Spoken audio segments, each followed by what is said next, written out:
Tashdele, my warm greetings to all my Dharma friends and family. Today, I thought I would share some reflections on a letter of Dharma advice that one of our ancestors wrote to a disciple. It's not such a long letter, and the advice in it is very practical. Summing up all the key points that we all need to focus on to cultivate the Mahayana path to full awakening. So, although it was written a long time ago, it's still very, very relevant for all of us to read and reflect upon today. So, our ancestor who wrote this letter is the 14th century master Lama Tamba Sonam Gyaltsen. He succeeded his elder brother to be Sakya Trinzen, and for a time was nominal ruler of Tibet. However, everyone called him Lama Tamba, which means holy guru, because he was totally uninterested in politics. In fact, he was guru to the political leaders as well as the spiritual leaders of all the different traditions in Tibet, like Jelama Tsongkhapa, Longchen Ramjamba, and many other lamas. So this was because he was an incredibly erudite scholar and an accomplished yogi. All the most important teachings, all the most important practices, all of them of the Sakya tradition come through him, like the Lamdre, Vajra Yogini, Vajra Kila, and so on. So his writings are highly regarded for elucidating the teachings of the Sakya founding masters. In his collected works is an anthology of letters he wrote in reply to his students' Dharma questions. So some short prayers and other writings. And today we're looking at the letter from this anthology that he wrote to a disciple called Tamba Gyaltsen. The letter begins with a preface in the form of a homage, which is the custom in Buddhist writings. Here, the focus of homage is Manjushri, the bodhisattva of wisdom. As it says in the Namasamgiti, he is the master most powerful and prosperous in the 10 levels, which means he has gone through all the bodhisattva levels through the 5 paths out of great compassion. And having reached the path of no more learning is the most senior to the 8 closest bodhisattva son-like disciples of the Buddha. Embodying all the quality, all the enlightened one's perfect, complete knowledge. So since Manjushri has all the enlightened qualities, but particularly the knowledge that understands the way things are and how they are, which we aspire to gain from our studies and implementation and so on, based on great compassion, then Manjushri is the perfect exemplar, perfect exemplar to pay homage to at the beginning of Jelama Tamba's composition, and for us when studying his holy counsel. Actually, we know him from his hagiography that Jelama Tamba would always recite a prayer to Manjushri before writing anything on Dharma, such as Paldin Lodroma by Sakya Pandita, reciting prayers focused on Manjushri like that, and Kangloma, which we explored at the monastery earlier this year, can have a real impact on developing skill in intellect and articulation. Not by expecting a divine being who looks like a handsome prince to float down and blast genius into our brains by magic or something, but by inspiring the development of wisdom that turns as aspiring bodhisattva into actual bodhisattvas. So in that way, every day we will become closer and closer to realizing Manjushri, the Manjushri within us. So as it says in the opening verse of Homage, Manjushri embodies enlightened knowledge and all the other qualities. As we explored in the aspiration for success, we need the aspiring bodhicitta that wishes to attain the stage of a Buddha, to attain Buddhahood for the sake of saving all sentient beings from suffering. An engaging bodhicitta, which consists of the 6 transcendent perfections, wisdom being the 6th. So the other qualities mentioned here include the first 5, which are generosity, morality, patience, joyful vigor, and dhyana. So how do we set out in developing Manjushri's qualities that we emulate? So as it says over here, having bowed to the undefiled lotus feet of Manjushri, to increase one's own and others' virtues, one must listen with a respectful attitude to the essential meaning of the victorious one's discourses, condensed into an upadesha to be cherished. When one focuses on a purpose to attain personal liberation, one is practicing to develop only one's own purpose with a limited subsidiary benefit for others. When one focuses on the practices to attain total liberation, which means complete Buddhahood, then we fulfill our own and everyone else's welfare without limits, which we call the 2 purposes. So it's for those 2 purposes that we are studying this teaching on the essence of Mahayana practice. The Buddha, who was victorious over every affliction and confusion, is said to have given 84,000 Dharma teachings. But here, Lama Tamba has condensed them into just a few pages of essential advice. So we must relate to them in the right way, not just for intellectual curiosity, but cherishing them, which means that taking the meaning into our hearts and practicing to gain fulfillment. So there's an important distinction to be aware here between how we relate to a presentation of Buddhist theory, Buddhist theory or science, and how we relate to practical instructions. So although for practitioners we contextualize theory or an abstract presentation of Buddhist science and psychology for our practice. For example,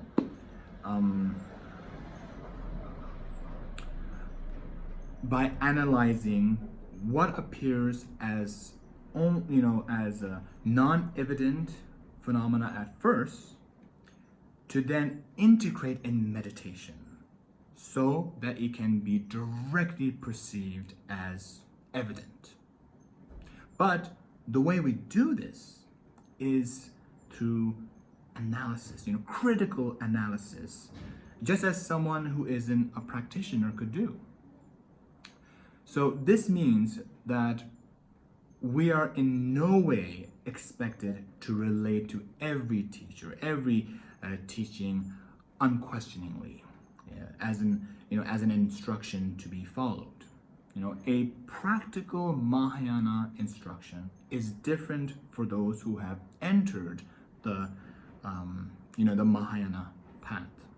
It's intended for practitioners who are applying the science and psychology that we have analyzed. So for such teachings, it's less about why, but more about, okay, how, when. So the teacher must possess a degree of learning and experience.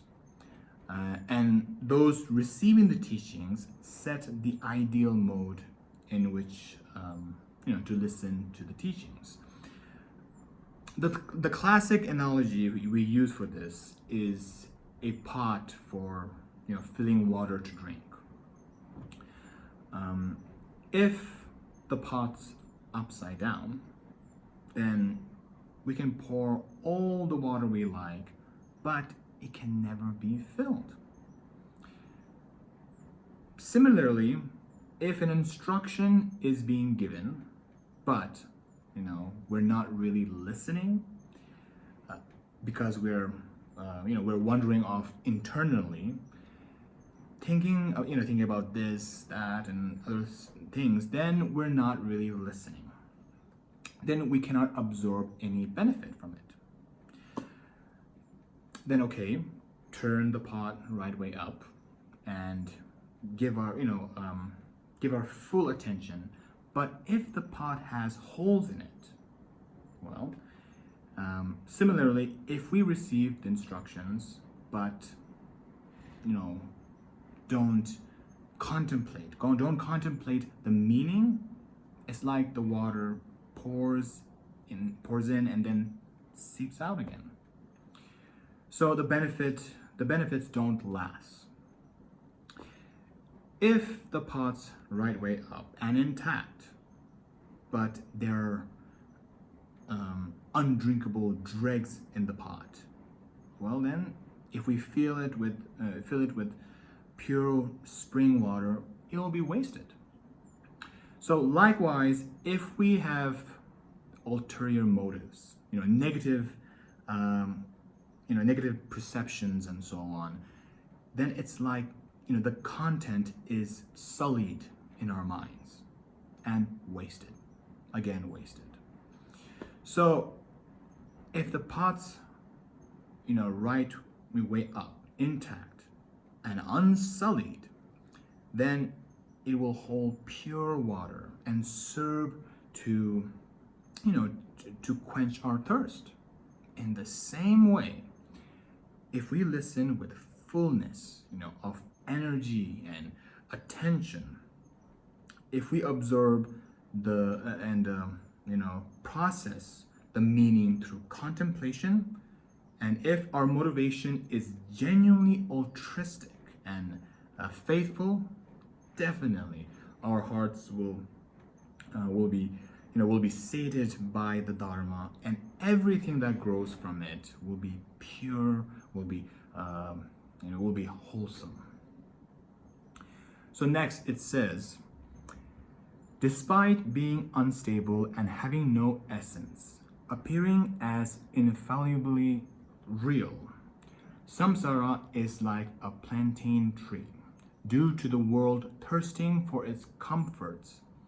Grasping me and mind gives rise to the triad of passion, aggression, and delusion. By pride, jealousy, and the rest of the afflictions, creating non-virtuous karma. This person is tormented just like kindling wood by the flames, by the never-ending suffering of samsara, circling in painful existence for such a long time. So, what we call samsara is the compulsive cycle of being that has highs and lows, but no matter how high it can be, is by nature compelled by our karma. Is conditioned. It cannot provide unconditioned, lasting safety, lasting comfort or peace. So in that way, it's compared to a plant that bears fruit, but it's hollow. So in this way, the whole science of dependent co-arising is condensed. The reflection here is not about a merely literal interpretation of suffering, which is evident, but the broader meaning of what's termed dukkha in Sanskrit. In the broader sense, dukkha means pain, suffering, stress, but also dissatisfaction.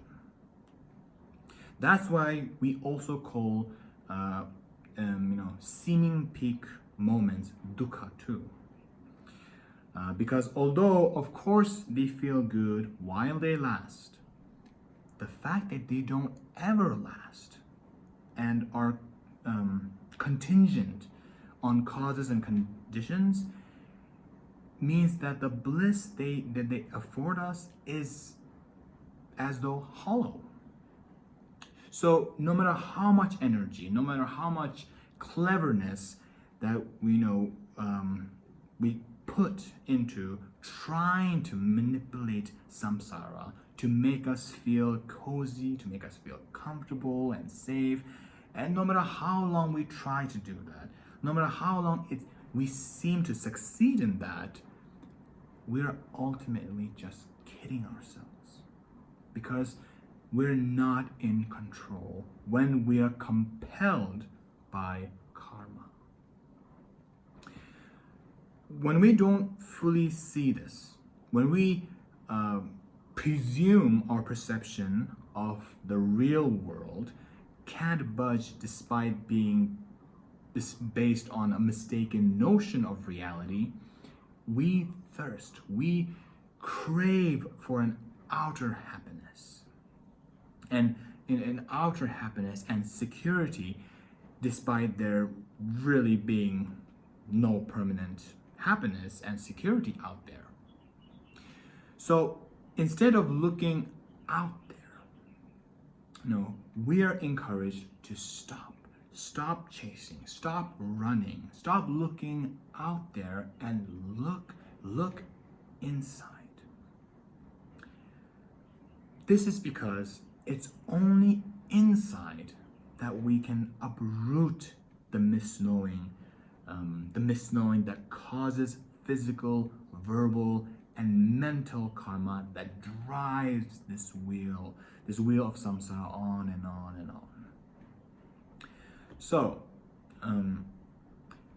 in English, people normally say Buddhists, but in Tibetan language, we usually call ourselves Nangpa.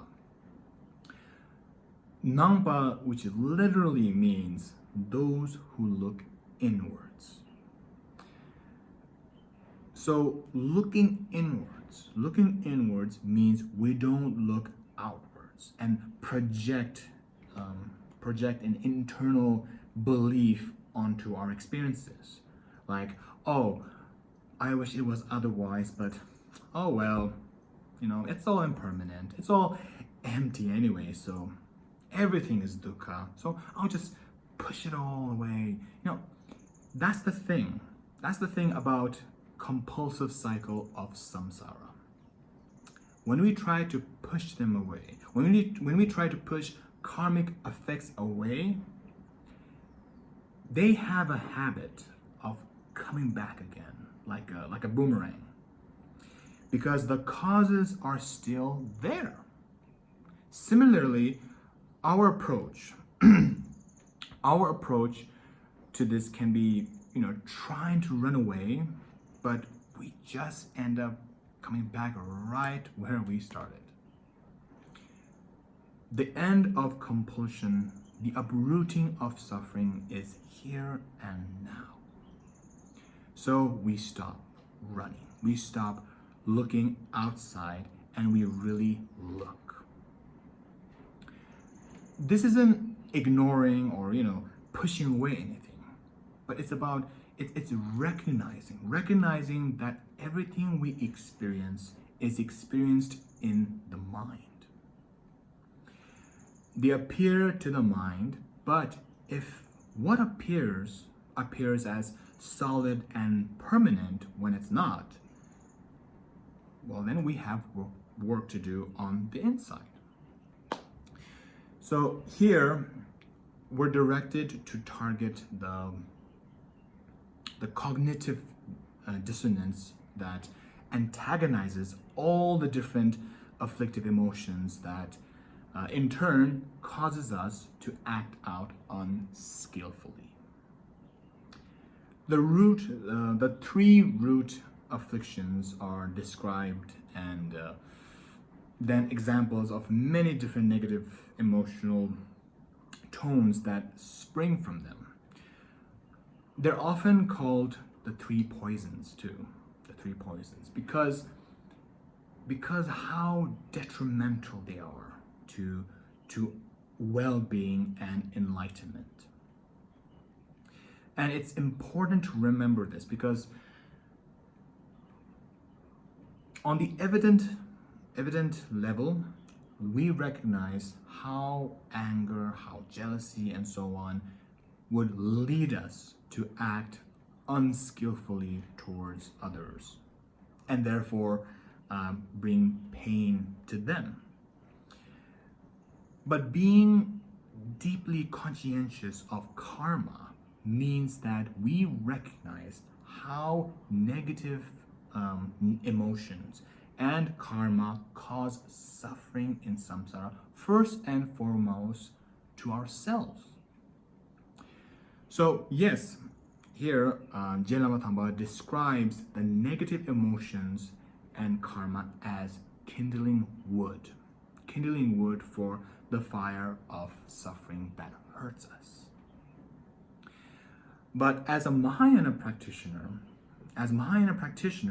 determined to heal this dynamic for all sentient beings without exception once and for all, we can't just, replace negative emotions and karma with positive ones if that's still in samsara. The higher, happier levels follow the positive kind, but that's still in the wheel of life and impermanent and conditioned. So it cannot fulfill the two purposes long term. Of course, we want to invest fully in positive body, speech, and mind to bring good results individually and collectively, but for liberation, for permanent, unconditioned peace, unconditioned happiness, we need to break the chain by targeting the root of the problem. So next it says, although I want comfort for myself, I am overwhelmed by misknowing, so I exert myself in the cause of intolerable suffering, and so for ages the causes for gaining comfort, which are the opportunities for virtue, are ruined too. So, due to the root misknowing of the way things are, the afflictive emotions causes us to act out unskillfully. As practitioners, it's not that we want to, but we don't catch ourselves doing it. We neglect, we forget to integrate mindfulness, or our insight haven't yet penetrated deeply enough in our mind. So when that happens, although it is physical, verbal, and mental virtue that causes us the comfort we want, we end up jeopardizing it. And not only that, in order to have the opportunity to do good, be comfortable and practice the Dharma in the future, it is also virtue that is the key. Right now, at this time, we have the perfect opportunity to do good. We're comfortable, we can practice the Dharma in whatever way we want. So it's vital that we make virtue key. But not just for a future in samsara, that's still ultimately unsatisfactory. So to use our perfect opportunity here and now for temporal and ultimate happiness, we need to conjoin merit and wisdom, which means a total commitment to virtue is the basis for our study, contemplation, and meditation to overcome misknowing. So, when we awaken wisdom, we don't need to act like we're allergic to experiences that that foster afflictions, or feel guilt-stricken for eating chocolates, or getting annoyed when the Wi-Fi is not working or something. No, because we understand their true nature. But provisionally, sure, we apply restraint to prevent escalation of afflictions and negative karma, which is what we call skillful means. Ultimately, however, yes, it is only for our own wisdom that can set us free from all karma and suffering. So we must unite provisional methods and ultimate wisdom. But now, this is in no way for just for our own benefit when we apply this to the context of the Mahayana path. As it goes on to say, compelled by many different desires, I hurt my parents and the rest of my loved ones, as well as my friends, and spoil my own bliss with even those who have been reliable friends for a long time. For an insignificant reason and no real cause, I think it's okay to be a little bit angry. So this encourages us to see how we need vigilance. Vigilance with our feelings, with our intentions, and with the potential actions coming from them in terms of how others are affected too, starting with our family and friends. And it's all too easy to complain that our situation isn't supportive enough. Like, I try practicing patience with him, but he just doesn't listen. Or, if I don't raise my voice, he doesn't take me seriously. Or, if they would meditate more, maybe they wouldn't be so annoying. All of those things. But we're not expecting samsara to make it easy to practice compassion. to practice patience and so on. We practice with what we have got, and don't try to use outer conditions to justify any afflictions that arise. Rather, we transform any adversity to our advantage through our commitment to train the mind for the two purposes. This comes back to the theme of being with what we are feeling, not stuck in.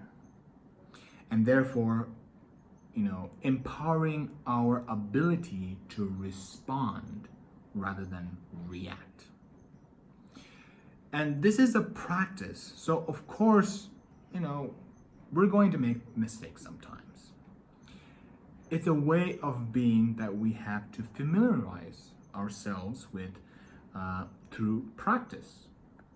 So not just as an intellectual ideal, but through a direct intuitive wisdom that we can gain from meditating. So, and not just formal meditation sessions, but integrated mindfulness in our daily life too, such as through our interaction. So yeah, the different desires mentioned here that compel us doesn't mean just selfish desires for getting our own way and feeling gratified. The Buddha taught that there's desires that relate to the senses. Just as wanting to see, hear, taste favorable things, and in turn, we want to avoid the unpleasant experiences through the senses. But when we talk about the sixth sense in Buddha Dharma, which is mental consciousness, then the Buddha talked about us wanting to be someone, somehow, or wanting to not be in a kind of escapist or nihilist way. So the other two desires, wanting an idealized identity, or to not have to be conscious at all to avoid painful impingement. They can be subtle, but they can be just as dominating as of our conditioning. And all the different forms of desire that condition our experiences influence how we act. So without training our minds in wisdom and compassion, we could think reckless things even to those that we care about, due to this conditioning process. So this is why we need an integrated approach of learning, contemplative exercises, meditative experiences to gain insight and free ourselves from this conditioning. As we have pointed out that this isn't just to ease the stress that can come our way right now, but for total freedom from the conditioning for suffering in samsara. Which is why we consider the things that that would usually antagonize afflictions insignificant reasons when we have the broader spiritual perspective. Yeah. And so on. In short, making the unwholesome state escalate, the compulsive beings of samsara do not rely on the holy Dharma. So never have the chance for bliss. Again, this applies to this and every lifetime and all those who haven't yet sought the way to liberation and enlightenment. And since we're focused on the two purposes, we cannot be free while sentient beings who have been our mothers, our loved ones in previous lives, are still suffering. So we need to utilize the Dharma to create the chance for lasting peace, lasting happiness for everyone. And then that leads to the topic of bodhicitta. So I think we will pause there, and we can continue exploring the sacred letter, this letter in the next video. Until then, everybody, stay safe, stay well, and keep flourishing in the Dharma. Thank you.